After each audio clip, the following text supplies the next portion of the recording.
ಶ್ರೀ ಗಣಪತಿ ಶಾರದಾ ಗುರುಭ್ಯೋ ನಮಃ. ವಸುದೇವ ಸುತಂ ದೇವಂ ಕಂಸಚಾಣೂರಮರ್ದನಂ ದೇವಕಿ ಪರಮಾನಂದಂ ಕೃಷ್ಣಂ ವಂದೇ ಜಗದ್ಗುರುಂ. ಶ್ರೋತೃಗಳಿಗೆ ಶ್ರೀಮದ್ ಭಾಗವತದ ದಶಮ ಸ್ಕಂದದಲ್ಲಿ ಶ್ರೀಕೃಷ್ಣನು ಮತ್ತಿ ಮರಗಳನ್ನು ಉರುಳಿಸಿದುದು ಎಂಬ 10ನೆಯ ಅಧ್ಯಾಯಕ್ಕೆ ಸ್ವಾಗತ. ಪರೀಕ್ಷಿದ್ರಾಜನು ಕೇಳುತ್ತಾನೆ, ಕಥ್ಯತಾಂ ಭಗವನ್ನೇತತ್ತಯೋ ಶಾಪಸ್ಯ ಕಾರಣಂ ಎತ್ತದ್ವಿಗರ್ಹಿತಂ ಕರ್ಮ ಏನವಾ ದೇವರ್ಷೇಸ್ತಮಃ. ಪೂಜ್ಯರೇ, ಕುಬೇರನ ಮಕ್ಕಳಾದ ನಲಕೂಬರ ಮಣಿಗ್ರೀವರಿಗೆ ಶಾಪ ಬಂದುದರ ಕಾರಣವನ್ನು ದಯಮಾಡಿ ಹೇಳಿರಿ. ಕ್ಷಾಂತರಾದ ನಾರದರಿಗೂ ಕೋಪ ಬರುವಂತಹ ಅತಿ ಕುತ್ಸಿತವಾದ ಯಾವ ಕಾರ್ಯವನ್ನು ಅವರು ಮಾಡಿದರು, ಈ ವಿಷಯವನ್ನು ತಿಳಿಯಬೇಕೆಂದಿರುತ್ತೇನೆ. ಶ್ರೀ ಶುಕಮುನಿಗಳು ಹೇಳುತ್ತಾರೆ, ಮಹಾರಾಜ, ನಲಕೂಬರ ಮತ್ತು ಮಣಿಗ್ರೀವರು ಕುಬೇರನ ಮಕ್ಕಳಾಗಿದ್ದರಲ್ಲದೆ ಈಶ್ವರನ ಅನುಚರರು ಆಗಿದ್ದರು. ಇದರಿಂದ ಅವರು ಅತ್ಯಂತ ದರ್ಪಿಷ್ಠರಾಗಿದ್ದರು. ಹೀಗೆಯೇ ಇರುತ್ತಿರಲಾಗಿ ಅವರಿಬ್ಬರು ಒಂದು ದಿನ ಮಂದಾಕಿನಿ ನದಿಯ ತೀರದಲ್ಲಿದ್ದ ಕೈಲಾಸದ ರಮಣೀಯವಾದ ಉಪವನದಲ್ಲಿ ವಾರುಣಿ ಎಂಬ ಮದಿರೆಯನ್ನು ಕುಡಿದು ಮದೋನ್ಮತ್ತರಾಗಿ ಸಂಚರಿಸುತ್ತಿದ್ದರು.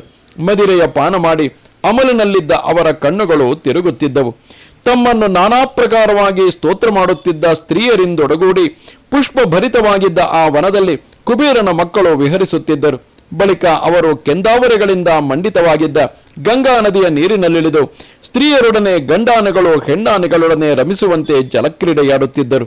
ಮಹಾರಾಜ, ಕಾಲಧರ್ಮ ಸಂಯೋಗದಿಂದ ಅದೇ ಸಮಯದಲ್ಲಿ ಅದೇ ಮಾರ್ಗವಾಗಿ ಮಹರ್ಷಿಗಳಾದ ನಾರದರು ಆಗಮಿಸಿದರು. ಸ್ತ್ರೀಯರೊಡನೆ ಜಲಕ್ರೀಡೆಯಾಡುತ್ತಿದ್ದ ಆ ಯುವಕರನ್ನು ನೋಡಿ ಅವರು ಮದೋನ್ಮತ್ತರಾಗಿರುವರೆಂಬುದನ್ನು ನಾರದರು ತಿಳಿದುಕೊಂಡರು. ನಾರದ ಮಹರ್ಷಿಗಳನ್ನು ಕಂಡೊಡನೆಯೇ ನಗ್ನರಾಗಿದ್ದ ಅಪ್ಸರೆಯರು ನಾಚಿಕೆಗೊಂಡು ಮಹರ್ಷಿಗಳು ಶಾಪ ಕೊಟ್ಟಾರೆಂಬ ಭಯದಿಂದ ಬೇಗನೆ ತಮ್ಮ ಸೀರೆಗಳನ್ನುಟ್ಟುಕೊಂಡರು.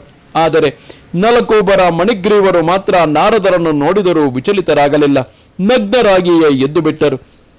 ಮದಿರೆಯನ್ನು ಮಿತಿಮೀರಿ ಕುಡಿದು ಉನ್ಮತ್ತರಾಗಿದ್ದ ಸಂಪತ್ ಸಮೃದ್ಧಿಯ ಮದದಿಂದ ಕುರುಡರಂತಾಗಿದ್ದ ಕುಬೇರನ ಮಕ್ಕಳಾದ ನಲಕೂಬರ ಮಣಿಗ್ರೀವರನ್ನು ನೋಡಿ ಅವರನ್ನು ಅನುಗ್ರಹಿಸಬೇಕೆಂಬ ಕಾರಣದಿಂದಲೇ ನಾರದರು ಶಾಪ ಕೊಡುತ್ತಾ ಹೇಳಿದರು, ನಕ್ಷ್ಯನ್ಯೋ ಜುಷತೋಯೋ ಜೋಷ್ಯಾನ್ ಬುದ್ಧಿಭ್ರಂಶೋ ರಜೋಗುಣ ಶ್ರೀಮದಾದಾಭಿಜಾತ್ಯಾದಿರ್ ಯತ್ರ ಸ್ತ್ರೀ ದ್ಯೂತಮಾಸವಃ.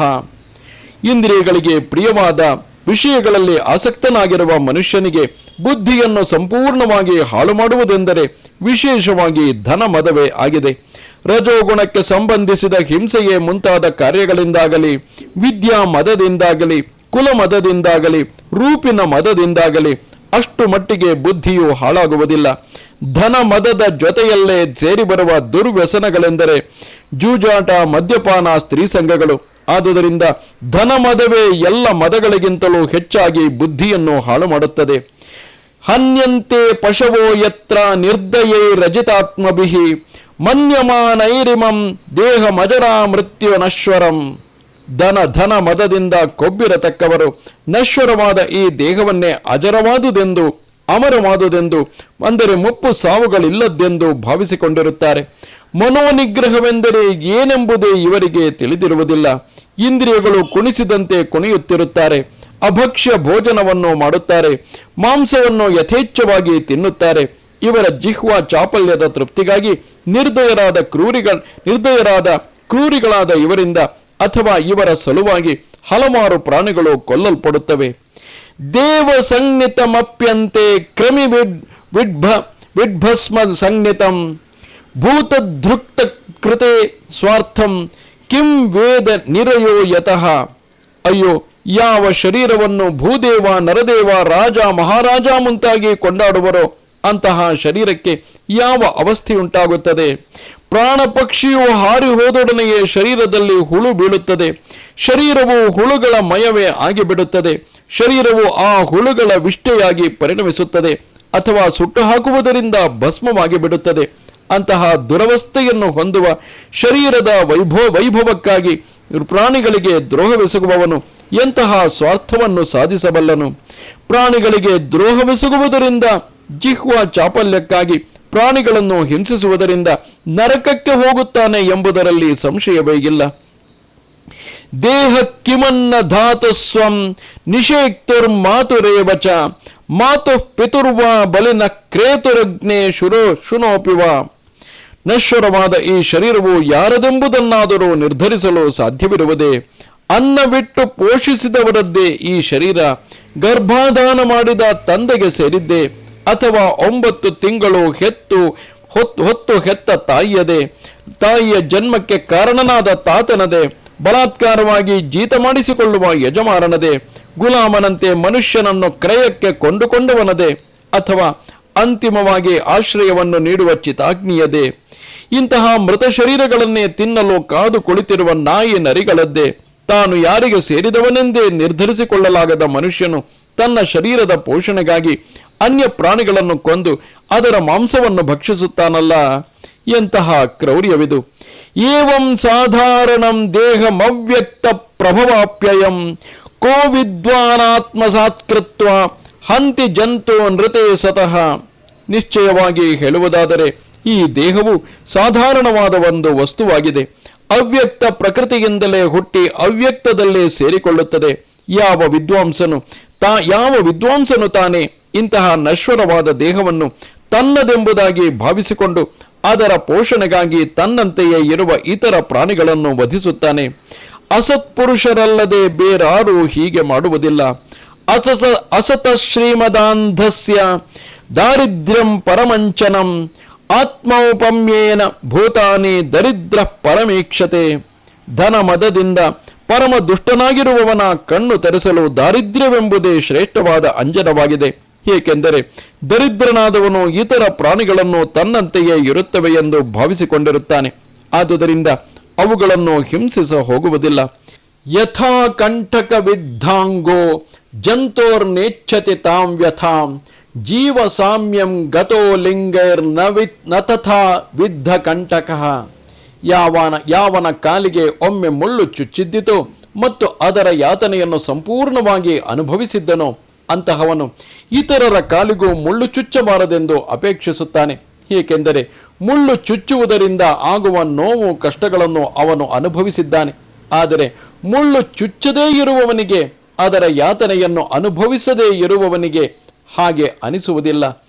ದರಿದ್ರೋ ನಿರಹಂ ಸ್ತಂಭೋ ಮುಕ್ತ ಸರ್ವಮದೈರಿಹ ಕೃಚ್ಛ್ರಂ ಯದೃಚ್ಛಯಾಪ್ನೋತಿ ತದ್ಧಿತಸ್ಯಂ ಪರಂತಪಃ. ದರಿದ್ರನಲ್ಲಿ ಯಾವುದೇ ಅಹಂಕಾರವಾಗಲಿ ಮದವಾಗಲಿ ಇರುವುದಿಲ್ಲ. ಅವನು ಎಲ್ಲ ವಿಧವಾದ ಮದಗಳಿಂದಲೂ ಮುಕ್ತನಾಗಿರುತ್ತಾನೆ. ದೈವವಶಾತ್ ಅವನಿಗೆ ಕಷ್ಟಗಳು ಒದಗಿ ಬರುತ್ತಲೇ ಇರುತ್ತವೆ. ಅವೆಲ್ಲವನ್ನು ಅವನು ಅನುಭವಿಸುತ್ತಲೇ ಇರುತ್ತಾನೆ. ಅದೇ ಅವನಿಗೆ ಒಂದು ತಪಸ್ಸಾಗಿರುತ್ತದೆ. ನಿತ್ಯಂ ಕ್ಷುತ್ಕ್ಷಾಮ ದೇಹಸ್ಯ ದರಿದ್ರಸ್ಯಾನ್ನ ಕಾಂಕ್ಷಣಃ ಇಂದ್ರಿಯಾಣ್ಯನುಶಂಸಂತಿ ಹಿಂಸಾಪಿ ವಿನಿವರ್ತತೆ. ದರಿದ್ರನಾದವನು ಹೊಟ್ಟೆಪಾಡಿಗಾಗಿಯೇ ಒದ್ದಾಡುತ್ತಿರುತ್ತಾನೆ. ಹಸಿವಿನಿಂದಲೇ ಅವನ ಶರೀರವು ಕೃಶವಾಗಿ ಹೋಗಿರುತ್ತದೆ. ಕೃಶ ಹೊಂದಿದ ಅವನ ಇಂದ್ರಿಯಗಳು ವಿಷಯ ಸುಖಗಳನ್ನು ಬಯಸುವುದಿಲ್ಲ. ದರಿದ್ರನಾದವನು ನಾಲಿಗೆಯ ಚಾಪಲ್ಯಕ್ಕಾಗಿ ಇತರ ಪ್ರಾಣಿಗಳನ್ನು ಹಿಂಸಿಸ ಹೋಗುವುದಿಲ್ಲ. ಅವನಿಗೆ ಮಾಂಸವನ್ನು ತಿನ್ನಬೇಕೆನ್ನುವ ಅಭಿಲಾಷೆಯೇ ಉಂಟಾಗುವುದಿಲ್ಲ. ದರಿದ್ರಸ್ಯೈವ ಯುಜ್ಯಂತೆ ಸಾಧವ ಸಮದರ್ಶಿನಃ ಸದ್ಭಿಕ್ಷಿಣೋತಿ ತಂ ತರ್ಷಂ ತತ ಆರಾಧಿಶುದ್ಧ್ಯತಿ.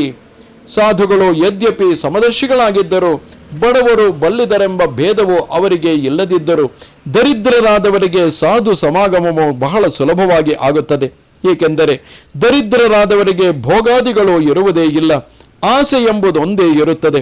ಸಾಧು ಸಮಾಗಮದಿಂದ ಆ ತೃಷ್ಣೆಯೂ ಹೋಗಿ ಅವರ ಮನಸ್ಸು ಬಹಳ ಬೇಗ ಶುದ್ಧವಾಗುತ್ತದೆ. ಸಾಧೂನಾಂ ಸಮಚಿತ್ತಾನಾಂ ಮುಕುಂದ ಚರಣೈಷಿಣಾಂ ಉಪೇಕ್ಷ್ಯೈ ಕಿಂ ಧನಸ್ತಂಭ್ಯೈರಸದ್ಭಿರಸದಾಶ್ರಯೈಃ.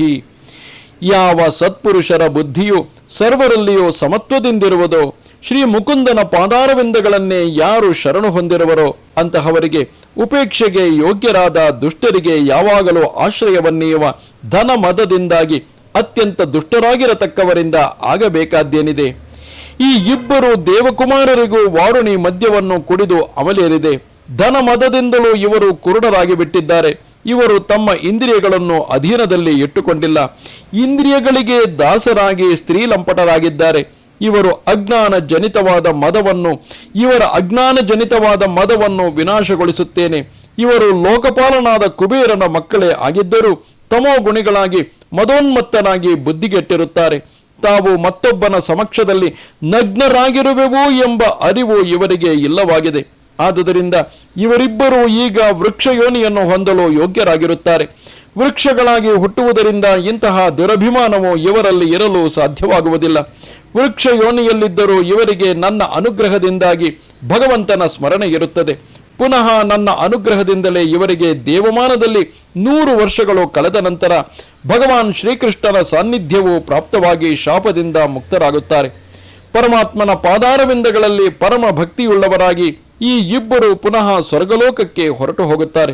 ಶ್ರೀ ಶುಕಮುನಿಗಳು ಹೇಳುತ್ತಾರೆ, ಪರೀಕ್ಷಿತ ಮಹಾರಾಜ, ನಾರದ ಮಹರ್ಷಿಗಳು ಹೀಗೆ ಹೇಳಿ ಬದರಿಕಾವನದಲ್ಲಿದ್ದ ನರನಾರಾಯಣರ ಆಶ್ರಮಕ್ಕೆ ಹೊರಟು ಹೋದರು. ನಾರದರು ಹೇಳಿದಂತೆ ನಲಕೂಬರ ಮಣಿಗ್ರೀವರಿಬ್ಬರು ಒಡನೆಯೇ ಮತ್ತಿ ಮರಗಳಾಗಿ ಹುಟ್ಟಿ ಯಮಲಾರ್ಜುನ ವೃಕ್ಷಗಳೆಂಬ ಹೆಸರಿನಿಂದ ಪ್ರಸಿದ್ಧರಾದರು.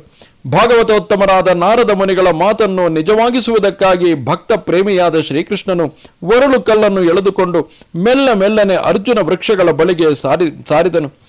ದೇವರ್ಷರ್ಮೇ ಪ್ರಿಯತಮೋ ಯದಿಮೋ ಧನದಾತ್ಮಜೌ ತತ್ತಥಾ ಸಾಧಯಿಷ್ಯಾಮಿ ಯದ್ಗೀತಂ ತನ್ಮಹಾತ್ಮನ. ಶ್ರೀ ಭಗವಂತನು ಹೀಗೆ ಯೋಚಿಸಿದನು, ದೇವರ್ಷಿಗಳಾದ ನಾರದರು ನನಗೆ ಅತ್ಯಂತ ಪ್ರಿಯರು. ಇವರಾದರೂ ನನ್ನ ಭಕ್ತನಾದ ಕುಬೇರನ ಮಕ್ಕಳಾಗಿದ್ದಾರೆ. ಆದುದರಿಂದ ಮಹಾತ್ಮರಾದ ನಾರದರು ಹೇಳಿರುವಂತೆಯೇ ಈ ಇಬ್ಬರನ್ನು ನಾನು ಉದ್ಧರಿಸುತ್ತೇನೆ. ಹೀಗೆ ಯೋಚಿಸಿದ ಶ್ರೀಕೃಷ್ಣನು ಆ ಮತ್ತಿ ಮರಗಳ ಮಧ್ಯದಲ್ಲಿ ನುಸುಳಿದನು. ಆದರೆ ಅವನು ಸೆಳೆದು ತರುತ್ತಿದ್ದ ಒರಳು ಕಲ್ಲು ಅಡ್ಡಲಾಗಿ ಸಿಕ್ಕಿ ಹಾಕಿಕೊಂಡಿತು. ವೃಕ್ಷಗಳ ಮಧ್ಯದಲ್ಲಿ ನುಸುಳಿ ಹೊರಬಂದಿದ್ದ ಮುದ್ದು ಕೃಷ್ಣನು ತಾನು ಸೊಂಟಕ್ಕೆ ಬಿಗಿದಿದ್ದ ಹಗ್ಗದ ಮೂಲಕವಾಗಿ ಸೆಳೆದು ತರುತ್ತಿದ್ದ ಒರಳು ಕಲ್ಲು ವೃಕ್ಷಗಳ ಮಧ್ಯಭಾಗದಲ್ಲಿ ತೂರಿ ಬರಲು ಸಾಧ್ಯವಾಗದುದನ್ನು ಕಂಡು ಶ್ರೀಕೃಷ್ಣನು ಬಲಪೂರ್ವಕವಾಗಿ ಹಗ್ಗವನ್ನು ಸೆಳೆಯಲು ವೃಕ್ಷಗಳಲ್ಲಿದ್ದ ದೊಡ್ಡ ದೊಡ್ಡ ರೆಂಬೆಗಳು, ಚಿಕ್ಕ ರೆಂಬೆಗಳು, ಎಲೆಗಳು, ಚಿಗುರುಗಳು ಎಲ್ಲವೂ ಕಂಪಿಸಿದವು. ಮರುಕ್ಷಣದಲ್ಲಿಯೇ 2 ಮಹಾವೃಕ್ಷಗಳು ಬುಡ ಸಮೇತವಾಗಿ ಸಿಡಿಲಿನಂತೆ ಶಬ್ದ ಮಾಡುತ್ತಾ ಕೆಳಕ್ಕೆ ಬಿದ್ದವು. ಕೆಳಕ್ಕೆ ಬಿದ್ದ ಆ 2 ಅರ್ಜುನ ವೃಕ್ಷಗಳಿಂದಲೂ ಅಗ್ನಿಯ ತೇಜಸ್ಸಿಗೆ ಸಮಾನವಾದ ತೇಜಸ್ಸಿನಿಂದ ಕೂಡಿದ್ದ ಇಬ್ಬರು ಪುರುಷರು ಹೊರಬಂದರು. ಅವರ ದಿವ್ಯ ಪ್ರಭೆಯಿಂದಾಗಿ ದಿಕ್ಕುಗಳು ಬೆಳಗುತ್ತಿದ್ದವು. ಅವರಿಬ್ಬರು ಅಖಿಲ ಲೋಕನಾಥನಾದ ಪರಾತ್ಪರನಾದ ಶ್ರೀ ಕೃಷ್ಣಸ್ವಾಮಿಯ ಬಳಿಗೆ ಬಂದು ಅವನ ಪಾದಾರವಿಂದಗಳಲ್ಲಿ ತಲೆಯನ್ನಿಟ್ಟು ನಮಸ್ಕರಿಸಿ ಕೈ ಜೋಡಿಸಿಕೊಂಡು ಶುದ್ಧ ಹೃದಯರಾಗಿ ಬಾಲಕೃಷ್ಣನನ್ನು ಪ್ರಾರ್ಥಿಸಿದರು. ಕೃಷ್ಣ ಕೃಷ್ಣ ಮಹಾಯೋಗೀಂ ಸ್ತೋಮಾದ್ಯ ಪುರುಷಂ ಪರಃ ವ್ಯಕ್ತಮಿದಂ ವಿಶ್ವಂ ರೂಪಂ ತೇ ಬ್ರಾಹ್ಮಣ ವಿದುಹು. ಸಮಸ್ತರನ್ನು ಆಕರ್ಷಿಸುವ ಯೋಗೇಶ್ವರನಾದ ಕೃಷ್ಣನೇ, ನೀನು ಆದಿಪುರುಷನಾಗಿರುವೆ. ಪ್ರಕೃತಿಗೆ ಅತೀತನಾಗಿ ಸ್ವಯಂ ಪುರುಷೋತ್ತಮನಾಗಿರುವೆ. ವ್ಯಕ್ತವಾದ ಮತ್ತು ಅವ್ಯಕ್ತವಾದ ಸಂಪೂರ್ಣ ಜಗತ್ತು ನಿನ್ನ ಸ್ವರೂಪವೆಂದು ವೇದವಿದರಾದ ಬ್ರಾಹ್ಮಣರು ಹೇಳುತ್ತಾರೆ. ತ್ವಮೇಕ ಸರ್ವಭೂತಾನಾಂ ದೇಹಾಸ್ಯಾತ್ಮೇಂದ್ರಿಯೇಶ್ವರಃ ತ್ವಮೇವ ಕಾಲೋ ಭಗವಾನ್ ವಿಷ್ಣುರವ್ಯಯಶ್ಚೇಶ್ವರಃ. ನೀನೇ ಸಮಸ್ತ ಪ್ರಾಣಿಗಳ ಈ ಶರೀರವೂ ಆಗಿರುವೆ, ಪ್ರಾಣಗಳು ಆಗಿರುವೆ, ಅಂತಃಕರಣವೂ ಆಗಿರುವೆ, ಪ್ರಾಣಿಗಳ ಸರ್ವೇಂದ್ರಿಯಗಳ ಸ್ವಾಮಿಯೂ ಆಗಿರುವೆ. ನೀನೇ ಕಾಲ ಸ್ವರೂಪನು, ಸರ್ವವ್ಯಾಪಕನು, ಅವಿನಾಶಿಯೂ ಆಗಿರುವೆ. ತ್ವಂ ಮಹಾನ್ ಪ್ರಕೃತಿ ಸೂಕ್ಷ್ಮ ರಜಸ್ಸತ್ವತಪೋಮಯೀ ತ್ವಮೇವ ಪುರುಷೋಧ್ಯಕ್ಷ ಸರ್ವಕ್ಷೇತ್ರ ವಿಕಾರವಿತ್. ನೀನು ಮಹತ್ತತ್ವವು, ಸತ್ವ ರಜಸ್ತಮೋಗುಣಮಯವಾದ ಸೂಕ್ಷ್ಮ ಪ್ರಕೃತಿಯು ನೀನೇ ಆಗಿರುವೆ. ಸಕಲ ಕ್ಷೇತ್ರಗಳನ್ನು ಅವುಗಳ ವಿಕಾರವನ್ನು ಅರಿತು ಅವುಗಳಿಗೆ ಸಾಕ್ಷೀಭೂತನಾದ ಪರಮಾತ್ಮನು ನೀನೇ ಆಗಿರುವೆ. ಗೃಹ್ಯಮಾಣ್ಯೈಸ್ತ್ವಮಗ್ರಾಹ್ಯೋ ವಿಕಾರೈಃ ಪ್ರಾಕೃತೈರ್ಗುಣೈಃ ಕೋನ್ವಿಹಾರ್ಹತಿ ವಿಜ್ಞಾತುಂ ಪ್ರಾಕ್ಸಿದ್ಧಂ ಗುಣಸಂವೃತಃ. ಪ್ರಕೃತಿಯ ವಿಕಾರಗಳಾದ ದೃಶ್ಯಗಳಾದ ಬುದ್ಧಿ ಇಂದ್ರಿಯಗಳಿಂದ ನೀನು ಗ್ರಹಿಸಲ್ಪಡತಕ್ಕವನಲ್ಲ. ಮನುಷ್ಯನ ಬುದ್ಧಿ ಇಂದ್ರಿಯಗಳಿಗೆ ನೀನು ಅಗೋಚರನು. ಸ್ಥೂಲ ಸೂಕ್ಷ್ಮ ದೇಹಗಳಿಂದ ಸಮಾವೃತನಾಗಿರುವ ಯಾವನು ತಾನೇ ತನಗಿಂತ ಮೊದಲೇ ಸ್ವಪ್ರಕಾಶನಾಗಿ ಸಿದ್ಧನಾಗಿರುವ ನಿನ್ನನ್ನು ನೋಡಬಲ್ಲನು. ತಸ್ಮೈ ತುಭ್ಯಂ ಭಗವತೆ ವಾಸುದೇವಾಯ ವೇಧಸೆ ಆತ್ಮದ್ಯೋತ ಗುಣಚ್ಛನ್ನ ಮಹಿಮ್ನೇ ಬ್ರಹ್ಮಣೇ ನಮಃ. ಸಮಸ್ತ ಪ್ರಪಂಚದ ಸೃಷ್ಟಿಕರ್ತೃವಾದ ಷಾಡ್ಗುಣ್ಯ ಪರಿಪೂರ್ಣನಾದ ವಸುದೇವನ ಮಗನಾದ ನಿನಗೆ ನಮಸ್ಕಾರ ಮಾಡುತ್ತೇನೆ. ಸೂರ್ಯನು ತಾನುಂಟು ಮಾಡಿದ ಮೋಡಗಳಿಂದಲೇ ಮುಚ್ಚಲ್ಪಡುವಂತೆ ಪ್ರಕೃತಿ ಗುಣಗಳಿಂದ ಅಂದರೆ ಬುದ್ಧಿ ಇಂದ್ರಿಯಾದಿಗಳಿಂದ ಮುಚ್ಚಲ್ಪಟ್ಟ ಮಹಿಮೆಯುಳ್ಳ ಪರಬ್ರಹ್ಮ ಸ್ವರೂಪನಾದ ನಿನಗೆ ನಮಸ್ಕರಿಸುತ್ತೇವೆ. ಯಸ್ಯಾವತಾರಾಜ್ಞಾಯಂತೆ ಶರೀರೇಶ್ವ ಶರೀರಿಣಃ ತಸ್ಯೈರತುಲ್ಯಾತಿಶಯೈರ್ವೀರ್ಯೈರ್ದೇಹಿಶ್ವ ಸಂಗತೈಃ. ದೇವ, ನೀನು ಪ್ರಾಕೃತ ಶರೀರದಿಂದ ವಿಹೀನನಾಗಿರುವೆ. ಆದರೂ ಸಾಧಾರಣ ಮನುಷ್ಯರಿಂದ ತೋರಿಸಲು ಅಶಕ್ಯವಾದ ಪರಾಕ್ರಮವನ್ನು ಅಥವಾ ಅದ್ಭುತ ಕಾರ್ಯಗಳನ್ನು ಮಾಡಿ ತೋರಿಸಿದಾಗ ಮತ್ತು ಅಂತಹ ಅದ್ಭುತ ಕಾರ್ಯಗಳನ್ನು ಯಾರಿಂದಲೂ ಮಾಡಲು ಸಾಧ್ಯವಾಗದೇ ಇದ್ದಾಗ ನಿನ್ನ ಅವತಾರಗಳು ಜನರಿಂದ ತಿಳಿಯಲ್ಪಡುತ್ತವೆ. ಸ ಭವಾನ್ ಸರ್ವಲೋಕಸ್ಯ ಭವಾಯ ವಿಭವಾಯ ಚ ಅವತೀರ್ಣೋಂಶ ಭಾಗೇನ ಸಾಂಪ್ರತಂ ಪತಿರಾಶಿಷಾಂ. ಪ್ರಭುವೆ, ಸಮಸ್ತ ಶ್ರೇಯಸ್ಸುಗಳಿಗೂ ಪಾಲಕನಾದ ನೀನು ಸಮಸ್ತ ಲೋಕಗಳಿಗೂ ಅಭ್ಯುದಯವನ್ನು ನಿಶ್ರೇಯಸ್ಸನ್ನು ದಯಪಾಲಿಸುವುದಕ್ಕಾಗಿ ಅಂಶ ರೂಪದಿಂದ ಶ್ರೀಕೃಷ್ಣನಾಗಿ ಅವತರಿಸಿರುವೆ. ನಮಃ ಪರಮ ಕಲ್ಯಾಣ ನಮಃ ಪರಮ ಮಂಗಲ ವಾಸುದೇವಾಯ ಶಾಂತಾಯ ಯದೂನಾಂ ಪತಯೇ ನಮಃ. ಪರಮ ಕಲ್ಯಾಣ ಸ್ವರೂಪನೇ, ದಿವ್ಯ ಮಂಗಳ ವಿಗ್ರಹನೇ, ಮಂಗಳ ಸ್ವರೂಪನೇ, ನಿನಗೆ ನಮಸ್ಕರಿಸುತ್ತೇವೆ. ಶಾಂತಾತ್ಮನೇ, ಯದುಪತಿಯೇ, ವಾಸುದೇವನೇ, ನಿನಗೆ ನಮಸ್ಕರಿಸುತ್ತೇವೆ. ಅನುಜಾನೀಹಿ ನೌ ಭೂಮಂ ಸ್ತವಾನುಚರ ಕಿಂಕರೌ ದರ್ಶನಂ ನೌ ಭಗವತ ಋಷೇರಾಸೀದನುಗ್ರಹ. ಅನಂತನೇ, ಸರ್ವವ್ಯಾಪಕನೇ, ನಾವು ನಿನ್ನ ದಾಸಾನುದಾಸರಾಗಿದ್ದೇವೆ. ನಮ್ಮನ್ನು ನಿನ್ನ ಅನುಚರರಾಗಿಯೂ ದಾಸರಾಗಿಯೂ ಇರುವಂತೆ ಅನುಮತಿಸು. ಮಹರ್ಷಿಗಳಾದ ನಾರದ ಮುನಿಗಳ ಪರಮಾನುಗ್ರಹದಿಂದಾಗಿ ಅಪರಾಧಿಗಳಾಗಿದ್ದ ನಮಗೆ ನಿನ್ನ ದಿವ್ಯ ದರ್ಶನವಾಯಿತು. ವಾಣೀ ಗುಣಾನುಕಥನೆ ಶ್ರವಣೌ ಕಥಯಾಂ ಹಸ್ತೌ ಚ ಕರ್ಮಸು ಮನಸ್ತವ ಪಾದಯೋರ್ನಃ ಸ್ಮೃತ್ಯಾಂ ಶಿರಸ್ತವ ನಿವಾಸ ಜಗತ್ ಪ್ರಣಾಮೇ ದೃಷ್ಟಿ ಸತಾಂ ದರ್ಶನೇಸ್ತು ಭವತ್ತನೂನಾಂ. ಪ್ರಭುವೆ, ನಮ್ಮ ನಾಲಿಗೆಯಿಂದ ಹೊರಡುವ ಮಾತು ಯಾವಾಗಲೂ ಮಂಗಳಮಯವಾದ ನಿನ್ನ ಗುಣಗಳನ್ನೇ ವರ್ಣಿಸುತ್ತಿರಲಿ. ನಮ್ಮ ಕಿವಿಗಳು ಯಾವಾಗಲೂ ರಸವತ್ತಾದ ಪರಮಾದ್ಭುತವಾದ ಪಾಪಹಾರಕವಾದ ನಿನ್ನ ಕಥೆಗಳನ್ನೇ ಕೇಳುತ್ತಿರಲಿ. ನಮ್ಮ ಕೈಗಳು ಯಾವಾಗಲೂ ನಿನ್ನ ಪೂಜೆಯಲ್ಲೇ ತೊಡಗಿರಲಿ. ನಮ್ಮ ಮನಸ್ಸು ಯಾವಾಗಲೂ ನಿನ್ನ ದಿವ್ಯ ಚರಣ ಕಮಲಗಳನ್ನೇ ಸ್ಮರಿಸುತ್ತಿರಲಿ. ನಮ್ಮ ತಲೆಯು ಯಾವಾಗಲೂ ನಿನಗೆ ನಿವಾಸಭೂತವಾದ ಜಗತ್ತನ್ನು ನಮಿಸುತ್ತಿರಲಿ. ನಮ್ಮ ದೃಷ್ಟಿಯು ಯಾವಾಗಲೂ ನಿನ್ನ ಶರೀರ ಸ್ವರೂಪರಾದ ಸತ್ಪುರುಷರ ದರ್ಶನದಲ್ಲಿಯೇ ಆಸಕ್ತವಾಗಲಿ. ಶ್ರೀ ಶುಕಮುನಿಗಳು ಹೇಳುತ್ತಾರೆ, ಪರೀಕ್ಷಿತ ಮಹಾರಾಜ, ಕುಬೇರನ ಪುತ್ರರಾದ ನಲಕೂಬರ ಮಣಿಗ್ರೀವರು ಹೀಗೆ ಸ್ತೋತ್ರ ಮಾಡಲು ಸೌಂದರ್ಯ ನಿಧಿಯು ಮಾಧುರ್ಯ ನಿಧಿಯು ಗೋಕುಲೇಶ್ವರನೂ ಆದ ಹಗ್ಗದಿಂದ ಒರಳು ಕಲ್ಲಿಗೆ ಕಟ್ಟಿಹಾಕಲ್ಪಟ್ಟಿದ್ದ ಶ್ರೀಕೃಷ್ಣನು ನಸುನಗುತ್ತಾ ಹೇಳಿದನು, ಗುಹ್ಯಕರೇ, ನೀವು ಧನಮದದಿಂದ ಕುರುಡರಾಗಿ ಬಿಟ್ಟಿದ್ದೀರಿ. ಪರಮ ಕಾರುಣಿಕರಾದ ನಾರದ ಮಹರ್ಷಿಗಳು ನಿಮಗೆ ಶಾಪವನ್ನು ಕೊಟ್ಟು ನಿಮ್ಮ ಐಶ್ವರ್ಯವನ್ನು ವಿನಾಶಗೊಳಿಸಿದರು. ಆದರೂ ಕೃಪಾವಿಷ್ಟರಾಗಿ ನನ್ನ ಸಾನ್ನಿಧ್ಯವೂ ಸಿಕ್ಕಿ ಶಾಪದಿಂದ ಮುಕ್ತರಾಗುವಂತೆ ಅನುಗ್ರಹವನ್ನು ಮಾಡಿದರು. ನನಗೆ ಈ ಹಿಂದೆಯೇ ಈ ವಿಷಯವು ತಿಳಿದಿದ್ದಿತು. ಸಾಧೂನಾಂ ಸಮಚಿತ್ತಾನಾಂ ಸುತರಾಂ ಮತ್ಕೃತಾತ್ಮನಾಂ ದರ್ಶನಾನ್ಮೇ ಭವೇದ್ಬಂಧ ಪುಂಸೋಕ್ಷ್ಣೋ ಸವಿತುರ್ಯಥ. ಯಾರಿಗೆ ಸರ್ವತ್ರ ಸಮಬುದ್ಧಿ ಇರುತ್ತದೆಯೋ, ಯಾರು ನನ್ನಲ್ಲಿಯೇ ಲೀನವಾದ ಮನಸ್ಸುಳ್ಳವರಾಗಿರುವರೋ ಅಂತಹ ಸತ್ಪುರುಷರ ದರ್ಶನ ಮಾತ್ರದಿಂದಲೇ ಸಮಸ್ತವಾದ ಬಂಧನಗಳು ಸೂರ್ಯನು ಉದಯಿಸಿದೊಡನೆಯೇ ಮನುಷ್ಯರ ಕಣ್ಣುಗಳಿಂದ ಕತ್ತಲೆಯು ದೂರವಾಗಿ ಬಿಡುವಂತೆ ದೂರವಾಗಿ ಬಿಡುತ್ತವೆ. ನಲಕೂಬರ ಮಣಿಗ್ರೀವರೇ, ನಿಮ್ಮ ಆಶಯದಂತೆ ಸಂಸಾರ ಬಂಧನದಿಂದ ಮುಕ್ತಗೊಳಿಸುವ ಪರಮ ಪ್ರೇಮಯುಕ್ತವಾದ ಅನನ್ಯವಾದ ಭಕ್ತಿಭಾವವು ನಿಮ್ಮಲ್ಲಿ ಉಂಟಾಗಿದೆ. ನೀವು ನನ್ನನ್ನೇ ಪರಮಾಶ್ರಯನನ್ನಾಗಿ ಭಾವಿಸಿಕೊಂಡು ನಿಮ್ಮ ಲೋಕಗಳಿಗೆ ಪ್ರಯಾಣ ಮಾಡಿರಿ. ಶ್ರೀ ಶುಕಮುನಿಗಳು ಹೇಳುತ್ತಾರೆ, ಮಹಾರಾಜ, ಭಗವಂತನು ಹೀಗೆ ಹೇಳುತ್ತಲೇ ಗುಹ್ಯಕ ಸಹೋದರರು ಭಗವಂತನ ಪ್ರದಕ್ಷಿಣೆಯನ್ನು ಮಾಡಿ ಪುನಃ ಪುನಃ ದೀರ್ಘದಂಡ ನಮಸ್ಕಾರ ಮಾಡುತ್ತಾ ಶ್ರೀಕೃಷ್ಣನ ಅಪ್ಪಣೆಯನ್ನು ಪಡೆದು ಉತ್ತರ ದಿಕ್ಕಿಗೆ ಪ್ರಯಾಣ ಮಾಡಿದರು. ಇಲ್ಲಿಗೆ ಮಹಾಪುರಾಣವೋ ಪಾರಮಹಂಸ ಸಂಹಿತೆಯೋ ಆಗಿರುವ ಶ್ರೀಮದ್ ಭಾಗವತದಲ್ಲಿ ದಶಮ ಸ್ಕಂದದ ಪೂರ್ವಾರ್ಧದಲ್ಲಿ 10ನೆಯ ಅಧ್ಯಾಯವು ಮುಗಿಯಿತು. ನಮಸ್ತೆ ಶಾರದೆ ದೇವಿ ಕಾಶ್ಮೀರ ಪುರವಾಸಿನಿ ತ್ವಾಮಹಂ ಪ್ರಾರ್ಥಯೇ ನಿತ್ಯಂ ವಿದ್ಯಾದಾನಂಚ ದೇಹಿಮೆ. ನಮಸ್ಕಾರ.